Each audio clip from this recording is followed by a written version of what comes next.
부동산이란 경제 항목에서 어떤 성격을 가진 상품인가요? 미국과 일본 등 선진국의 부동산과 한국의 부동산은 어떻게 다른가요? 평생 부동산에 관심을 가져야 한다는 얘기를 들었는데 이는 선진국과 그 성격이 다른 한국의 부동산 상황 때문인가요? 이게 아까 첫 번째 질문한 분하고 좀 의미가 좀 있는 것 같은데 우리나라 부동산이라고 대단하게 다른 거 아니에요. 선진국도 일본이고 미국이고 부동산 투자하는 사람들이 있고요. 그 신문에서 뭐 선진국에서는 집은 사는 게 아니고 살고 있는 곳의 공간입니다. 이런 소리 하는데 그거 너무 믿지 마세요. 그러면 선진국에는 부동산 값은 다 똑같대요? 그렇지 않잖아요. 그렇지 않잖아요. 맨하탄 집값 얼마나 비싸요? 샌프란시스코 집값 얼마나 비싸고 런던, 파리는 안 그래요? 베를린도 지금 올랐는데 절대 그렇지 않아요. 이거는 재화예요. 재화고 가치가 있는 거기 때문에 자본주의 사회에서 당연히 투자의 대상을 생각을 하고요. 다만 우리 이건 있어요. 유럽 같은 경우에 한 번 들어가면 거의 못 내쫓아요.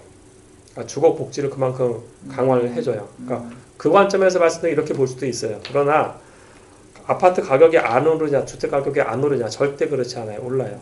네. 결혼을 앞두고 임장을 다니며 부동산을 알아보고 있습니다. 금전적인 부분이 걸림돌이 되어 입지와 학군, 교통, 인프라 등 모든 조건을 맞춘 집을 찾기가 쉽지 않습니다. 질문입니다. 결혼을 앞둔 저 같은 신혼부부는 지금 영끌에 매수하는 게 좋은가요? 아니면 전세로 살다가 자녀가 생겼을 때 학군을 고려해 계속 좋은 학군지로 옮겨 다니는 게 좋을까요? 학생이 줄어 폐교도 늘었다고 들었습니다만 왜 부동산 시장에서 학군이 좋은 지역의 집값은 비싼가요? 학생이 계속해 줄어드는 상황에서 학군지의 인기는 언제까지 지속될 것으로 보시나요? 굉장히 좋은 질문들을 굉장히 많이 하셔가지고 네.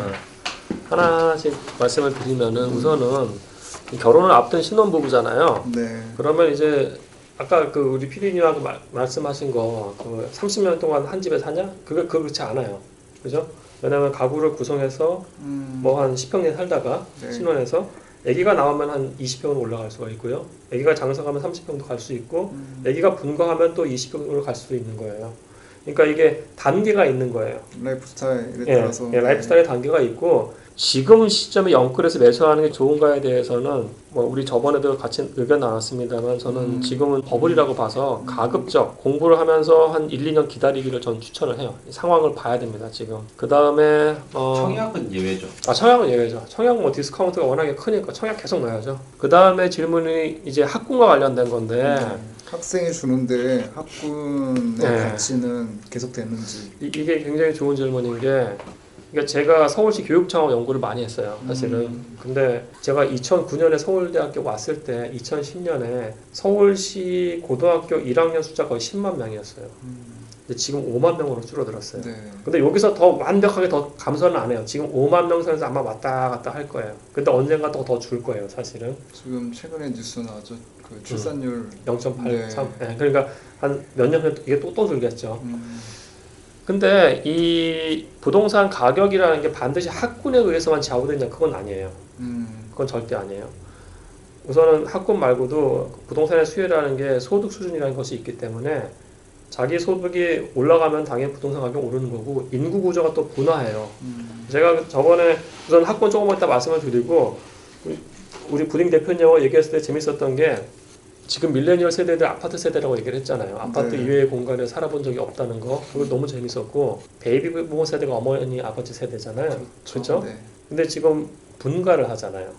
할 나이가 됐죠. 됐고 네. 같이 사는 게 아니에요. 그죠? 그렇게 본다고 하면 이게 가구가 분화되면서 아파트에 살던 세대의 수요가 다시 몰리는 거예요, 지금. 살아야 되는 네, 수요가. 그러니까 인구는 똑같아. 인구는 똑같은데 아파트에 있는 관심 있는 세대가 갑자기 늘어난 거라고요. 그죠? 그럼 수요가 양쪽으로 늘어나고 이 세대가 만약에 그 소득까지 늘어난다고 하면은 수요는 또 느는 거예요. 그러니까 여기서 이 집값이라는 건 단순히 학군으로 보시면 안 돼요. 그 다시 학군으로 돌아가서 이게 학군이 우선은 고등학교가 중요한 게 아니고 학군을 고려할 때 대부분의 그 시장 참여자들은 초등학교 고학군일 때를 선택해요. 좋은 고등학교를 가기 위해서는 중학교를 가야 되는 것이고 그 중학교를 가기 위해서 그 전 단계인 초등학교 4, 5, 6학년일 때 움직이는 거예요. 사실은. 고등학교의 경우에 지금 1지망, 2지망이 있거든요. 아세요 혹시? 아니요. 모르시죠? 그러니까 이것도 공부를 해야 되는 건데 과거에 그 보수 쪽 교육감이 이걸 풀어놨어요. 저는 그거 자기 잘했다고 생각을 해요. 어디 있든지 강남에 있는 좋은 학원 지원할 수 있어요. 어디에 살든지. 은평구 꼭대기 살아도 네. 지원을 할 수 있는 거예요. 그 1지망, 2지망이 있는데 그럼 과연 그렇게 지망을 해서 가냐 이거예요, 사실은. 그 데이터를 보면 어떻게 나오냐면은 구가 있어가지고 구를 점프해서 다른 구를 절대 안 가요. 절대 안 가요. 그러니까 못 가는 게 아니고 안 가요. 그렇게 지원을 하는 사람들이 그렇게 많지가 않아요. 그 명문고라고 흔히 얘기하는 음. 학교에 붙어도 붙는 게 아니고 아니, 지원 지원 자체가 그렇게 많지가 않아요. 그러니까 이게 강남구로 다 가냐 절대 그렇지 않고 그 나름에서도 사실은 굉장히 옵티멀한 초이스를 해요. 얘가 공부를 좀 괜찮게 한다고 하면 내신이 중요할 수 있기 때문에 그 안에서 좋은 데를 가려는 노력을 하는 거예요. 지금. 그래서 이게 강남구 학군 역할이 과연 있느냐는 사실은 굉장히 그러니까 있긴 있는데 과거만큼 심하지 않다는 게 첫 번째고요. 그리고 학군 수요는 사실은 전세 시장에 즉각적인 영향을 줘요. 매매 시장보다는. 학군은 전세 마켓이에요. 사실. 예. 저는 부동산 시장을 볼 때마다 아파트는 꿈도 꾸지 말아야겠다고 생각합니다. 청약 점수도 10점 초반대이기 때문입니다. 그렇다고 부모님께 손을 벌릴 수 있는 입장도 아니고요. 저 같은 청년이 모두 아파트로 자산의 수직 상승을 이룰 수 없다면 기존 빌라나 다세대 주택의 질이 좋아져야 한다고 생각합니다. 그것의 품질을 끌어올릴 방법은 없을까요? 관련해 정책적으로 논의되고 있는 것이 있는지 궁금합니다. 또는 빌라나 다세대 주택을 리모델링해 삶의 질을 개선하는 정부의 지원 사업이 있는지도 궁금합니다. 네, 이게 좋은 질문인데 이게 답변이 아마 제가 두 개로 드려야 될 것 같은데요. 그러니까 이거는 이제 청년층이고 사회적 약자 계층에 대한 주택 매입 시에 대한 파이낸스 프로그램 같은 거잖아요. 사실은 네. 그죠? 예를 들어서 5억짜리 주택을 본인이 산다고 했을 때 지금 뭐 LTV가 40%를 요구하니까 그러면은 2억은 있어야 되는 거잖아요. 네. 그죠? 2억이 있고 3억에 대해서도 자기가 쭉 대출을 갚아야 되는 것이고 근데 2억을 모으기 위해서 얼마나 힘들어요. 네? 그래서 저는 개인적으로 생각을 하는 거는 사회적 약자면서 신용이 괜찮고 크레딧 같은 것들을 계속 그 갚아 나갔던 히스토리가 있다고 하면은 이 사람들한테는 좀 차별적인 그 금융 상품이 나와야 되는 거예요. 그러니까 지금 우리가 LTV 60%잖아요, 지금. 60 전에 사실 80%였어요. 사실 그렇게 했다고 했을 때 거기서 미국식으로 모기지 사태가 터졌냐 그렇진 않아요. 그러면은 사회적 약자한테는 80% LTV 줘도 돼요. 사실 더 해도 되는 거예요. 미국 같은 경우에는 퍼스트 바이어에 대해서 금융 상품들이 많아요. 그러니까 국가 레벨에서의 LTV 상품도 있고 모기지 상품도 있고 그 지자체 차원에서 그 퍼스트 홈 바이어 처음 집 사는 사람들한테는 거기서 또 차별적인 그 금융 그 모기지를 또 해줘요. 더 얹어줘요. 네. 네, 그러면 집을 살 수가 있는 거죠. 그러니까 그런 세세한 금융 프로그램들이 나와야 되는 거예요. 나와야 되고 다른 좀 스트럭처를 만들 수도 있어요. 왜냐면은 9억 이하의 주택은 사실은 이거는 위험이 없는 주택이에요. 왜냐면 9억 이하를 살려는 사람들이 엄청나게 많잖아요. 그죠? 고가 주택이 위험 자산이기 때문에 근데 우리나라 고가 주택에 대해서도 거의 이자율이 똑같아요. 외국은 달라요. 전보 모기지라고 그래가지고 100pp스 또는 300pp스 높아요. 그럼 그 모기지 페널티라고 볼 수 있는데 그거를 모아가지고 이 사회적 약자가 쓸 수 있는 데다가 좀 펀딩을 해주면 되는 거예요. 그러니까 이거는 금융 상품으로 만들면 되는 거지. 지금 이게 좀 심하다고 생각을 해요. 자산 취득의 기회가 없으니까 특히 없는 사람들에 대해서. 두 번째는 이것도 되게 좋은 것 같아요. 기존 빌라나 다세대 주택이 이게 브랜드된 데가 없어서 그래요. 브랜드된 데가. 기업이 뛰어들지 않아서. 예. 근데 이게 보면은 우리나라가 뭐 이편한 세상, 뭐 레미안 이런 브랜드 나온 게 IMF 다음이에요. 그 전까지만 해도 아파트가 제대로 된 브랜드가 90년대 없었어요. 후반. 네, 네. 90년대 후반. 그리고 지금 아파트 시장 자체가 인구 구조 자체가 1인 가구가 계속 늘고 있고 2인 가구도 늘고 있거든요. 1인 가구는 아파트 세대라고 보기 힘들어요, 솔직히. 그러면 서울 같은 데 인구의 60%가 비아파트 세대인데 여기에 대기업 뛰어들 수도 있어요. 그렇게 해가지고 지금 사실 그렇게 준비하는 데도 있고요. 이런 기업을 얘기할 수는 없으니까. 그리고 그들이 준비하는 거는 사실은 이런 브랜드 시장에서 임대와 관련된 브랜드예요. 예, 근데 그거 반드시 들어와야 돼요. 대기업이 할 수 있는 임대 브랜드 반드시 들어와야 되는 거고 그렇게 해서 이쪽 마켓에서의 어떤 그 퀄리티 자체를 올려버려야 돼요. 예, 그래서 그게 되게 중요하고 이게 약간 좀 여담인데 그 예를 들어서 그거예요. 우리가 북촌이나 이런 한옥들이 사실은 1920년대 이후에 생겨난 한옥이에요. 과거 한옥이랑 다른 것이고 이 한옥들은 사실 큰 주택을 쪼개가지고 규모화시켜서 대량으로 공급한 거거든요. 그리고 이게 서민주택이었기 때문에 북촌에 있는 한옥, 일부 뭐 40평대 한옥 말고는 다른 것들의 성격이 어떻게 보면은 현재의 그러니까 서민주택, 빌라나 다세라고 볼 수가 있어요. 근데 당시에 건양사 이런 회사들이 있어요. 건양사라는 회사가 거의 북촌에 있는 한옥 한 30%를 줬는데 이게 브랜드가 됐어요, 사실은. 지금도 있는 기억인가요? 아니죠, 아니죠. 그분 약간 재미있는 분인데 그분이 이제 민족운동에 엄청나게 투신해가지고 조선물산 장려회 후원하고 조선어학회 후원하면서 일제한테 잘못 보여가지고 재산을 다 뺏겨요. 망해요. 그 조남이 어떻게 됐어요? 정세권, 정세권. 기농 정세권 선생. 근데 그분이 이제 그 당시에 벌써 브랜드를 만든 거예요, 사실은.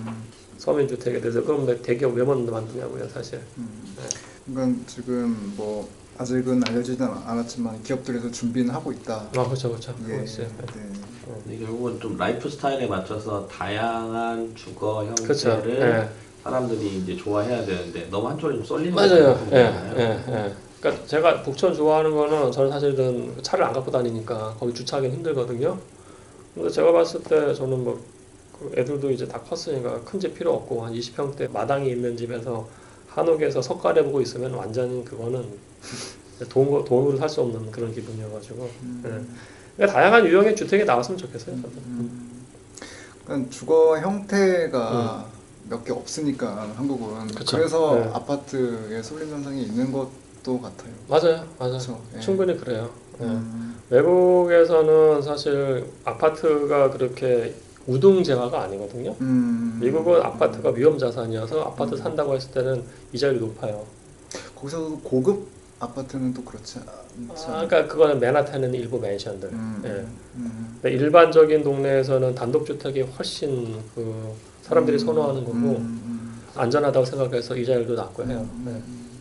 근데 그런 것 같긴 해요. 지금 단독주택들도 네. 꽤 오래되지 않았나요?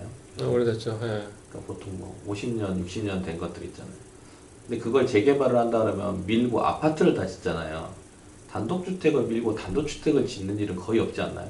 아니죠. 그거 가능한 게 이게 일종 전용 주거 지역은 그 못 올리니까 거기는 옛날 단독주택 부시고 단독주택을 쳐요. 그러니까 제가 좋아하는 동네가 역삼역하고 언주역 사이에서 국기원 사이가 그 일종이거든요. 거기는 그냥 동경대학교 근처에 일본에 있는 고급 주택가 느낌이에요. 실제로 고급 주택가고. 그럼 걸어 다니면 정말 좋아요. 왜냐면 큰 집들이 있으니까 나무가 많잖아요. 그 새소리 들리고 해서 거기하고 예전에 죄송한데 하여튼 뭐 박근혜 대통령 살던 동네 거기도 약간 좀 단독주택 남아 있고 삼성동도에 좀 단독주택 일종인 데들이 있어요. 그럼 거기는 정말로 괜찮아요. 그 동네는 근데 너무 비싸죠. 비싸죠. 네. 네.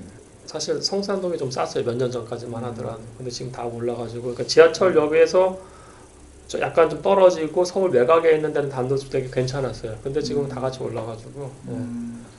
이게 지금 빌라나 다세대 주택을 리모델링해 삶의 질을 개선하는 정부의 지원 사업이 있는지 궁금합니다. 그거는 지금 제가 알기에 없어요. 네. 예. 그러니까 예를 들어 도시재생 사업을 한다고 하면 이런 걸 해야 돼요.